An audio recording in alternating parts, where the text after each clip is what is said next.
Salut à tous, c'est Otakult. On se retrouve pour un nouvel épisode d'Otalecture, l'émission qui passe en revue mes lectures du moment. Avant de commencer, vous pouvez comme toujours me retrouver sur mes réseaux, à savoir Twitter, Instagram, etc. Tous les liens sont disponibles en description. Bref, comme toujours, si vous voulez des idées de lecture, vous êtes au bon endroit. Et avant ça, générique.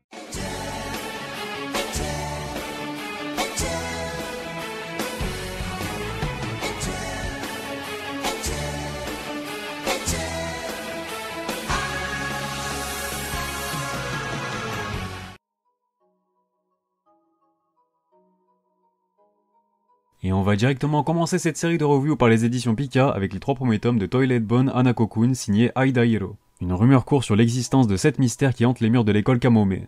Parmi ces faits inexpliqués, on raconte qu'un esprit du nom de Hanako se trouverait au 3e étage du plus ancien bâtiment et qu'il exaucerait le vœu de quiconque viendrait le trouver. En classe de seconde dans cet établissement, Nene Yashiro a le béguin pour un garçon. Pourtant, malgré tous ses efforts, cet amour reste à sens unique. La jeune fille ne voit plus qu'une seule solution, s'en remettre à la légende de Hanako sans se douter qu'accéder au bonheur requiert toujours une contrepartie. Alors j'avais vraiment adoré l'anime dont la première saison disponible sur Wakanim est un véritable plaisir visuel, totalement charmé par la direction artistique et cette façon de changer radicalement l'ambiance de la série avec une très bonne maîtrise de la bande son également. J'appréhendais un peu de passer à l'œuvre originale et donc le manga qui ne pourrait pas s'appuyer sur les points forts de l'anime, mais finalement, ce dernier m'a lui aussi convaincu. Certes, je trouve que l'anime sublime assez bien le manga, mais il n'est pas en reste pour autant, et on peut dire qu'il a même facilité les choses pour son excellente adaptation. On retrouve toujours cette ambiance mystérieuse autour de l'école Kamome qui cache 7 mystères, mais c'est surtout notre protagoniste principal Hanako qui se révèle bien intrigant. Une série qui nous réserve donc pas mal de mystères et c'est ce qui donne envie de continuer. Le rythme est bien géré, le dessin est tout aussi soigné, et j'ai même retrouvé cet esthétisme qui m'avait charmé dans l'anime, donc pour conclure, je peux donc vous recommander aveuglément la lecture de cette pépite. Toujours chez Pika Édition, on passe au tome 2 et 3 de l'excellent The Fable. 2 volumes dans la continuité parfaite du premier, on suit toujours les débuts de la nouvelle vie de l'assassin de légende à qui l'on a demandé de calmer le jeu pendant une année. Fable prend donc ses marques petit à petit dans sa nouvelle vie de citoyen ordinaire, mais le décalage entre la banalité et sa véritable identité est toujours aussi drôle. Car mener une simple vie normale lorsqu'on est quelqu'un de si extraordinaire et important dans un domaine de l'ombre se révèle plus difficile que jamais. Se faire discret pendant toute une année paraît même bien plus compliqué pour Fable que la plus périlleuse des missions d'assassinat. Et au-delà de ce décalage toujours bien amené, j'apprécie grandement l'ambiance de cette série. Elle a une vibe série télé qui n'est vraiment pas pour me déplaire. Les personnages et principalement nos 2 protagonistes sont déjà très attachants et j'ai hâte d'en apprendre encore plus sur eux, car si Fable est déjà reconnu comme une légende dès le début de l'histoire dans l'univers de la pègre, il me tarde d'en découvrir plus sur lui et surtout comment il est parvenu à atteindre un tel statut. Bref, The Fable c'est clairement une lecture indispensable. On enchaîne avec une nouveauté disponible chez Soleil Manga cette fois-ci, Ro Hero de Akira Hiramoto, une série terminée en 6 volumes au Japon. Voici de quoi ça cause. Chiaki enchaîne les entretiens d'embauche infructueux, mais un jour, n'écoutant que son sens de la justice et son courage, il interrompt une agression sexuelle dans le métro. Grâce à cette prouesse, il parvient à décrocher un nouveau job, devenir la taupe au sein de la SALF, une organisation visant à décrédibiliser les super-héros pour pouvoir les mettre hors d'état de nuire. Alors je ne vais pas vous mentir, c'est essentiellement le fait que ce soit une œuvre de l'auteur de Prison School qui m'a intrigué, une très bonne comédie qui m'a beaucoup fait rire même si ça s'est vraiment essoufflé sur la longue tout de même. C'est donc avec cette approche que je me suis naturellement intéressé à Ro Hero, et je dois vous avouer que je suis pour le moment assez mitigé sur ce dernier. L'auteur utilise la même recette qu'il a pourtant bien assez usée comme ça dans Prison School, à la différence qu'il exploite ici le thème des super-héros. Alors dans l'ensemble ça se lit, certains gags sont efficaces, mais j'ai au contraire beaucoup de mal avec l'abondance de Eshi aussi vulgaire que gênant parfois. Tu ne demandes rien et bam, t'as un gros fiac qui te saute aux yeux. C'est une agression bordel. Plus sérieusement, on s'y attend forcément quand on connaît l'auteur et son passif sur Prison School, mais j'ai quand même une pensée pour les lecteurs qui le découvrent sur cette série. Sinon, pas grand chose à rajouter si ce n'est de relever que le style d'Akira Hiramoto est toujours aussi soigné, même si Ro Hero reste dispensable pour le coup, du moins pour le moment. En tout cas, c'est à vous de voir. On passe au 12e volume de Jagan disponible chez Kazé. Jagan qui s'impose encore une fois comme une valeur sûre et qui ne cesse jamais de me surprendre, car il faut savoir que ce premier tome ne m'avait pas spécialement emballé à la base, mais une fois que l'auteur nous démontre que la violence qu'il dépeint sert à une véritable problématique de fond, mon appréciation de la série a radicalement changé et l'histoire est bien menée. Ce tome 12 nous place après le très bon arc d'Iderland qui s'était avéré totalement déjanté mais surtout richissime en action et en intensité. Ici on assiste à un Norman No Face qui doit faire face à la chute de son empire mais il rebondit finalement très vite, car les désirs sont une véritable force au cœur de l'univers de Jagan. J'ai grandement apprécié la mise en avant de Mikazushi, qui je pense est mon personnage préféré d'ailleurs. Derrière cette carapace d'homme à la fois dur et inflexible se cache un passé aussi douloureux que pesant, car il doit encore porter le poids de ses erreurs. Sa relation avec son fils qu'il a longtemps délaissé est très touchante, je trouve, car il a beau l'avoir ramené à la vie, cela ne rattrape pas pour autant ses erreurs et le père absent qu'il a été par le passé. Et au passage, on est d'ailleurs au climax du manga puisque ce dernier prendra fin avec son 14e volume prévu pour le 29 octobre au Japon, donc j'ai très hâte de connaître le dénouement d'une série qui m'aura fait vibrer à chacun de ces tomes. Petit tour du côté des éditions K-Books histoire de changer d'horizon avec quelques webtoons afin de vous apporter toujours plus de diversité. On va donc aborder les tomes 2 et 3 du populaire Solo Leveling. Alors au vu de la popularité du titre justement, je vous avoue que le premier tome avait considérablement laissé sur ma faim, et je ressens encore la même chose arriver au troisième volume. Cependant, je dois aussi avouer que je me prête de plus en plus au jeu car je commence aussi à accrocher progressivement à la série. Mon problème avec Solo Leveling est que, au vu de l'engouement autour de ce dernier, je m'attendais à beaucoup plus et pas seulement à un récital d'action et de beaux dessins. Pour faire court, je m'attendais à plus qu'un simple divertissement, mais là a été mon erreur j'imagine. Car dans le fond et ce que raconte la série, pour le moment désolé de le dire mais ça ne vole pas bien haut et je trouve ça dommage pour ce qui est peut-être la série étendard du format webtoon j'ai envie de dire. Mis à part ça, comme je l'ai dit, je suis maintenant un peu plus emballé par l'univers dans lequel évoluent les protagonistes, donc je prends tout de même un tant soit peu de plaisir lors de ma lecture. Et bien que l'évolution de Song Jin-woo soit amenée assez soudainement je trouve, c'est un mal pour un bien à mes yeux car il faut dire que l'assurance qu'il dégage désormais donne clairement envie de le suivre dans ses aventures. Et quelque chose me dit que les proportions vont bientôt atteindre un point de non-retour pour hisser le côté spectaculaire toujours plus haut. Pour conclure, Solo Leveling reste pour moi totalement indispensable, mais si vous cherchez une série qui tabasse sans vous prendre la tête, là je peux vous recommander. Et justement, après être resté sur ma faim avec Solo Leveling, je me suis laissé tenter par Noblesse, un autre webtoon signé Jeo-son et Wang Su Lee, et là pour le coup, le premier volume de celui-ci m'a totalement charmé. Voici de quoi ça cause.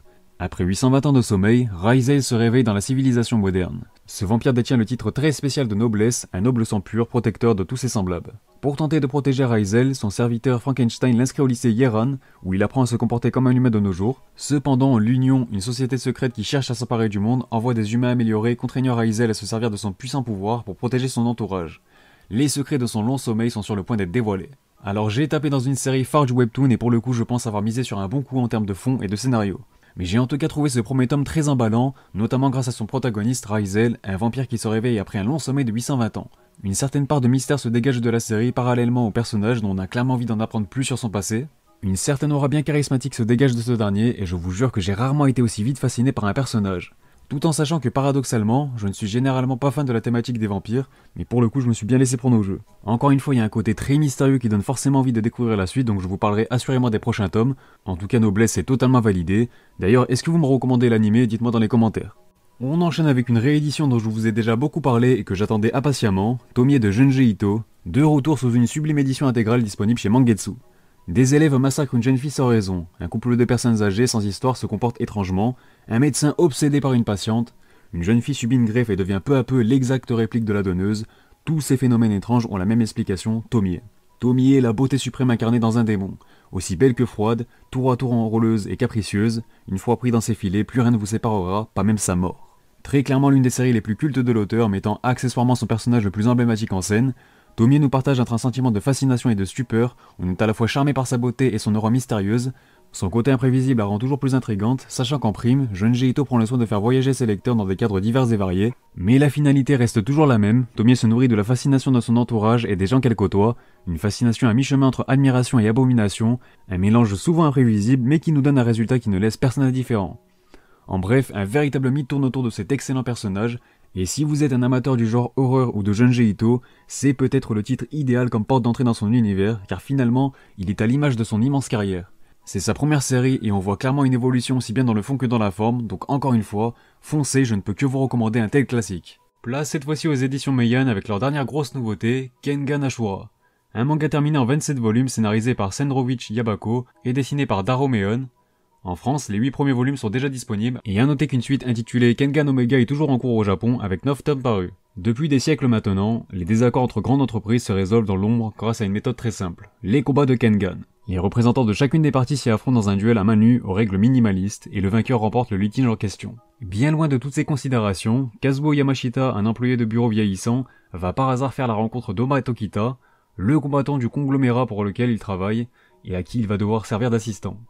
Kazuo va alors découvrir un monde sombre, brutal et sanglant, où les conflits économiques n'obéissent qu'à une loi, celle du plus fort. Bon, je vais vous partager mon avis condensé ici, mais un autre break dédié à Kengan Ashura sortira dans les prochains jours. Alors j'ai plutôt bien accroché dans l'ensemble, surtout à partir du 4ème tome qui nous laisse entrevoir de belles choses, mais j'aimais quelques réserves tout de même. On va quand même relever les points forts de la série avant ça, qui restent sans grande surprise les combats et scènes d'action à foison. Les coups de chaque combattant s'enchaînent avec une fluidité assez impressionnante, ce qui rend l'appréciation des combats ainsi que notre lecture assez agréable.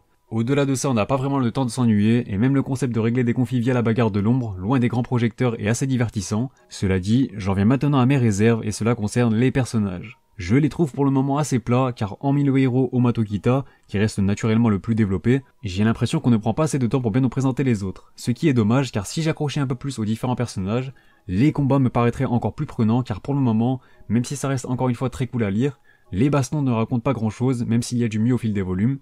J'espère donc que ça va continuer à tendre dans cette direction, et de ce qu'on m'a dit c'est le cas, afin que je sois définitivement emballé par Kengan Ashura, que je vous recommande tout de même. Changement de registre puisque je vous propose une petite mise à jour concernant ma lecture de Gannibal. J'avais déjà adoré les 3 premiers tomes et une fois rendu au tome 6, Gannibal est devenu pour moi une lecture incontournable. Plus ça avance et plus je trouve cette série absolument incroyable, car si le style de Masaaki Ninomiya facilite dans un premier temps notre immersion dans l'histoire, il nous prouve également qu'il maîtrise tout autant son scénario, un thriller qui nous plonge dans un mystérieux village dans lequel les différents habitants pratiquent notamment le cannibalisme dans l'ombre. Malheureusement pour eux, tout commence à basculer lorsque Daigo Agawa, un flic détaché à Kuge, commence à soupçonner que quelque chose ne tourne pas rond dans ce modeste petit village reculé de montagne. Très vite, les intrigues et les différents conflits s'entremêlent et notre héros parvient à faire les liens entre chaque nouvel élément, tout en sachant pertinemment que se rapprocher de la vérité pourrait vraiment lui être fatal. C'est totalement prenant, l'ambiance à la fois pesante et mystérieuse rend la lecture très addictive, d'autant plus quand on rajoute à cela une intrigue bien ficelée, un suspense parfaitement maîtrisé pour des dessins tout aussi soignés. Non, vraiment, je vous recommande impérativement la lecture de cette pépite, surtout que Gannibal va se terminer en 13 volumes au Japon, donc c'est encore un point positif à mes yeux, au moins on sait que l'intrigue ne sera pas étalée inutilement et qu'au contraire, elle ira à l'essentiel pour nous effroyer jusqu'au bout, et ce de la meilleure des manières. Toujours chez Meian, on enchaîne avec les tomes 2 et 3 de l'excellent The Breaker.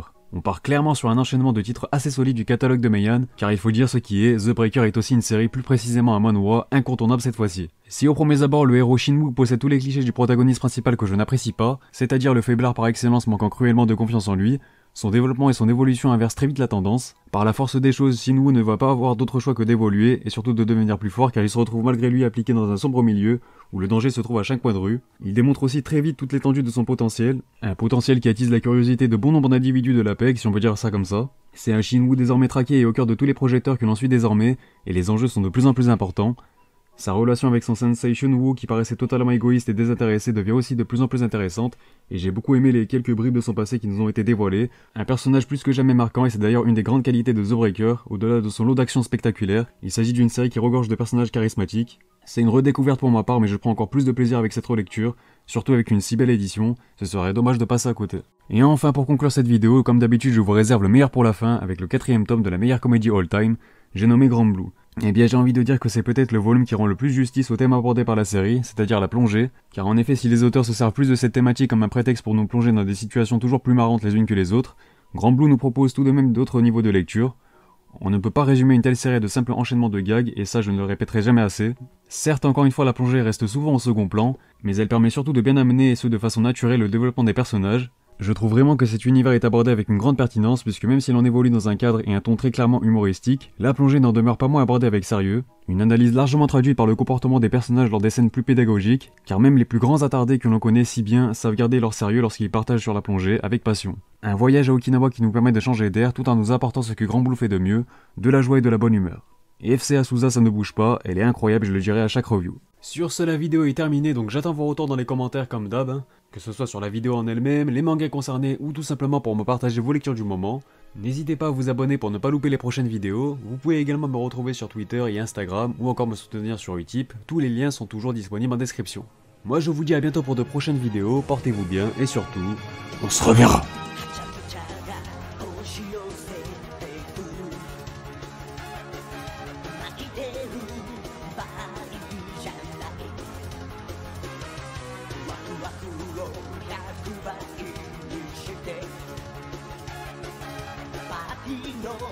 主役